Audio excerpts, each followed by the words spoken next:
Salut à tous et bienvenue dans l'Antre. On se retrouve aujourd'hui à nouveau pour une présentation de matériel de chez One Tigris. Et aujourd'hui il s'agit du casque Fast PJ Airsoft Helmet 06. C'est parti.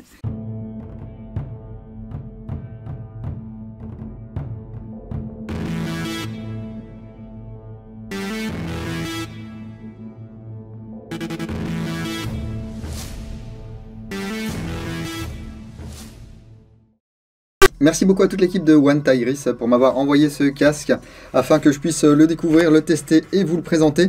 Alors c'est un casque, j'allais dire de protection. Oui, c'est un casque de protection, mais pour l'airsoft. En aucun cas, ne prenez ça pour faire de la protection balistique ou pour faire un chantier ou quoi que ce soit. Hein. C'est un casque qui existe en deux versions, multicam comme celui-ci et noir. Le modèle multicam coûte aux environs de 150 €, le noir est à 130 €. Ça c'est sur la boutique One Tigris Amazon, je vous mets le lien dans la description de la vidéo, ainsi que les éventuels codes de réduction. Et c'est un casque qui est livré avec non seulement une visière, mais également une grille en acier. Donc ça c'est livré avec, vous n'êtes pas obligé de vous en servir si vous ne voulez utiliser que le casque, hein. Il n'y a vraiment aucun problème. Il y a également une petite fiche, alors tout est en allemand, hein. J'ai l'impression que One Tigris ils sont bien implantés en Allemagne, donc ils font des trucs en allemand, mais pas en français ni en anglais, enfin en tout cas là moi j'ai rien. Et puis on a également une petite pochette avec des accessoires, voilà. Donc des pads en mousse avec du velcro, donc, voilà, pour que ce soit beaucoup plus confortable, ainsi qu'une lingette microfibre, voilà, pour nettoyer certainement l'écran de ce masque.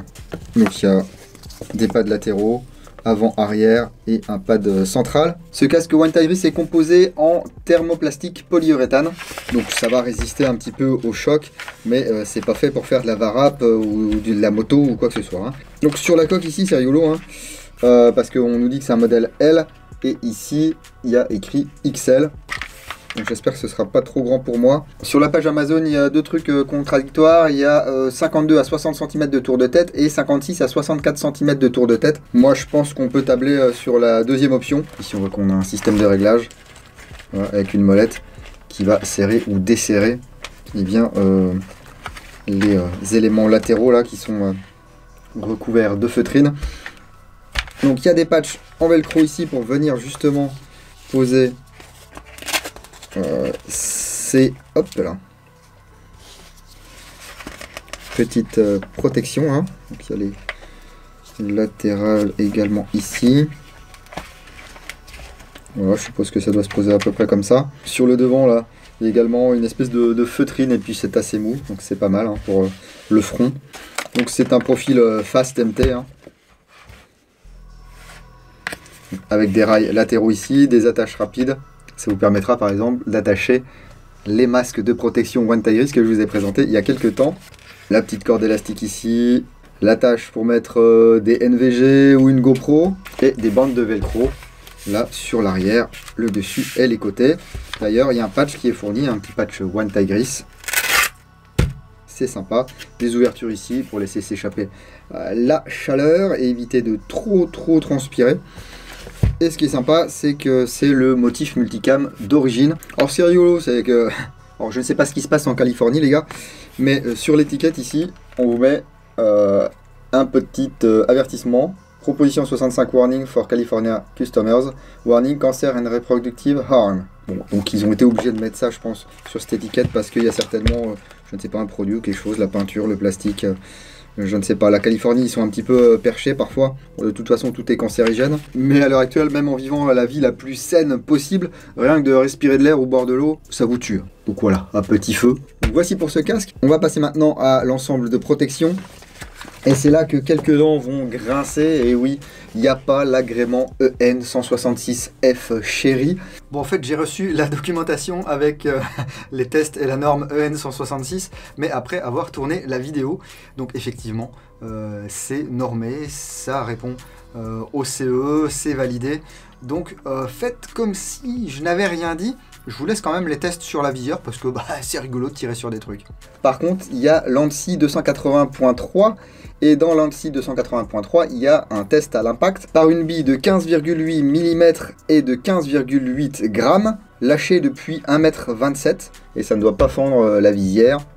ou les lunettes, parce que c'est une norme à la base pour des lunettes de soleil. Alors que ben, le N166F, c'est une bille d'acier de 6 mm de 0,86 g lancée à 45 mètres secondes, voilà, ce qui fait 0,9 joules. Bon, en ce qui me concerne, ce que je vais faire dans quelques instants, c'est que je vais aller dehors et puis je vais tirer à bout portant avec une réplique à 2 joules dans ce masque et on verra ce que ça donne. Donc ici une visière en polymère, on l'a dit, relativement épaisse, qui est fixée sur une armature ici en plastique moulé.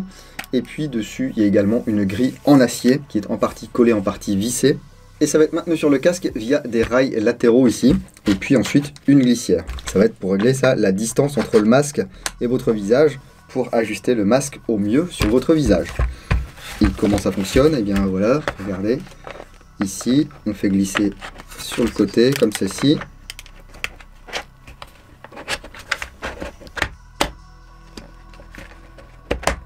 Ici, si je veux l'avancer, je peux l'avancer. Il y a un bouton ici. Ça permet déjà, par exemple, ici, hop là, de débloquer le tendeur. Et ensuite, voilà, je peux la rapprocher. J'ai vu des reviews de l'étranger qui disaient « Oui, mais les oreilles, elles sont pas protégées si tu prends une bille dans l'oreille. » Bon, au bout d'un moment, tu fais de l'airsoft. Les billes dans l'oreille, ça fait pas du bien. Mais sinon, vous jouez avec un Wark, les gars. Hein. Alors effectivement, là où le bas peut blesser, c'est si vous utilisez, vous, des oreillettes qui sont fixées là. Eh bien, soit ça sera oreillette, soit ça sera masque de protection. Ça, c'est à vous de voir. Alors, qu'est-ce que ça donne lorsqu'on le met sur la tête? Donc là, j'ai bien tous les pads de réglage. Alors, là, voilà. J'ai directement mis le casque comme ça, avec sa visière et tout. Effectivement, là, c'est un peu large. Faut que je le règle.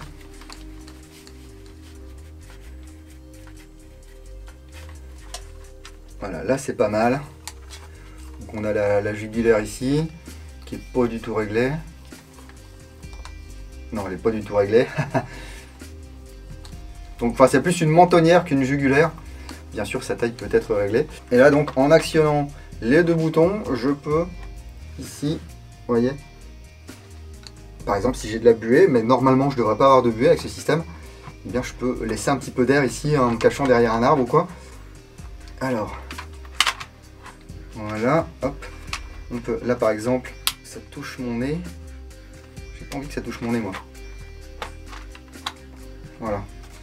Hop, je fais un petit tour du propriétaire, comme d'habitude. Oh oh. Hey, hey. Et alors, est-ce que je vais pouvoir, justement, mettre mes lunettes de vue dans ce casque? Je pense que oui. Si ça peut m'éviter de mettre des lentilles. On va voir ça. Si vous êtes un binoclard comme moi. Tiens, puis on va régler un petit peu la jugulaire.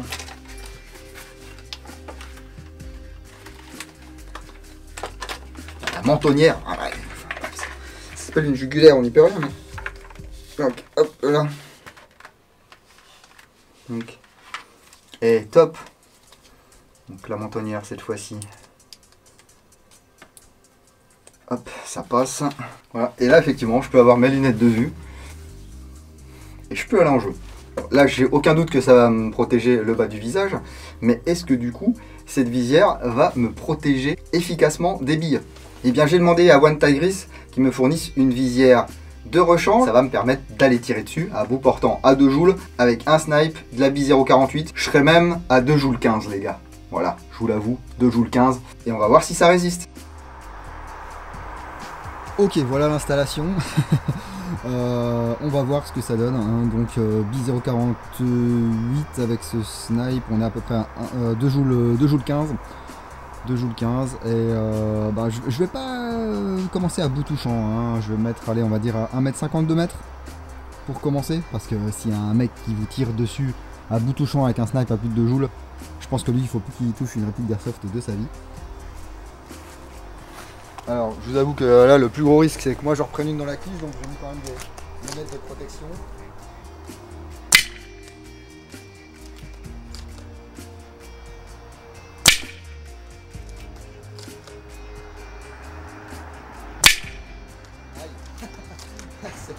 C'est là que je l'ai prise dans le vide.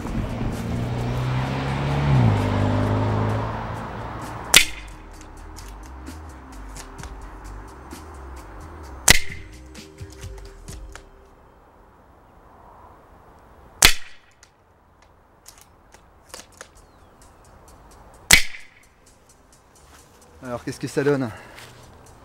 Il y a les impacts. Alors, enfin, il y a la trace de la bille. Hein. Ok, donc on va essayer maintenant à bout touchant, les gars.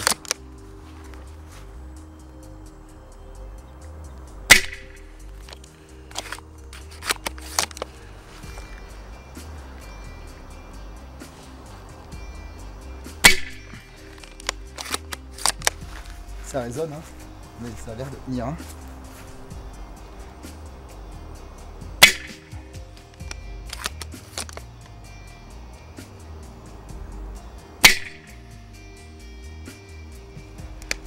On va tester sur un bord, mais les bords sont fixés à des trucs. Hein. On voit les impacts de billes. On va retourner à l'établi pour voir si c'est déformé de l'autre côté, si ça a percé, si ça a fissuré ou quoi que ce soit. Alors, voyons voir ça. On va essuyer le blanc des billes. Et bien, effectivement, il y a les impacts. On peut les voir. Hein.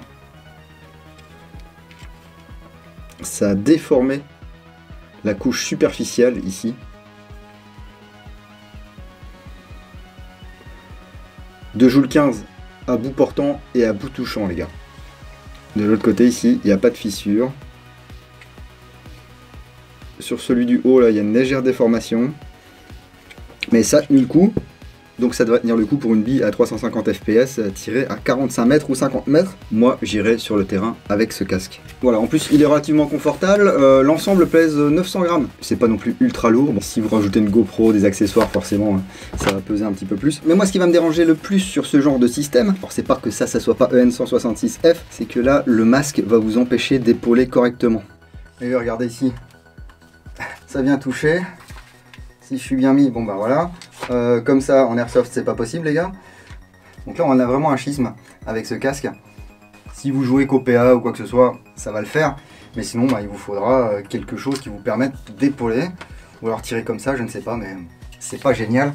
Mais avec ce genre de système, c'était couru d'avance. Bon bah voilà globalement ce que j'avais à dire sur ce casque de chez One Tigris. Donc, je vous le rappelle, dispo en deux versions, multicam à peu près 150 €, noir à 130 €, qui comprend le casque, les protections faciales, des pads internes pour plus de confort. On a vu que ça résistait bien à l'impact. Donc autant moi pour du CQB où je vais jouer par exemple avec un PA ou un SMG avec lequel je vais tirer un petit peu au jugé, ça va me convenir parce que j'aurai une protection quasiment intégrale. Effectivement, il n'y a pas de protection au niveau des oreilles, mais ça c'est pas vraiment un gros souci. Autant pour jouer en forêt un petit peu plus posé, je pense que la partie avant elle dégagerait pour venir sur un système un petit peu plus classique avec une paire de lunettes de protection et puis un masque grillagé. Ça je vous en ai présenté il y a pas longtemps de différentes marques, mais à vous de me dire dans la section, hop là, elle est là, commentaire de cette vidéo, ce que vous pensez de ce casque Fast PJ Airsoft Helmet 06 de chez One Tigris. Eh bien, dites-moi tout. Est-ce que vous l'avez acheté? Est-ce que vous en êtes content? Est-ce que vous en êtes pas content? Partagez vos retours d'expérience avec la communauté. En tout cas, merci encore à One Tigris de m'avoir permis de découvrir ce casque et de le tester et de vous le présenter. Si cette vidéo vous a plu, n'hésitez pas à mettre un petit pouce vers le haut. Sinon, bah, on ne sait jamais, hein. On kick le petit pouce vers le bas. Si vous souhaitez voir plus de vidéos, n'hésitez pas à vous abonner et à activer les notifications. Et si par un mystérieux hasard, voilà, je sors des vidéos, vous avez activé les notifications mais ça ne fonctionne pas, vous pouvez voir tout ce qui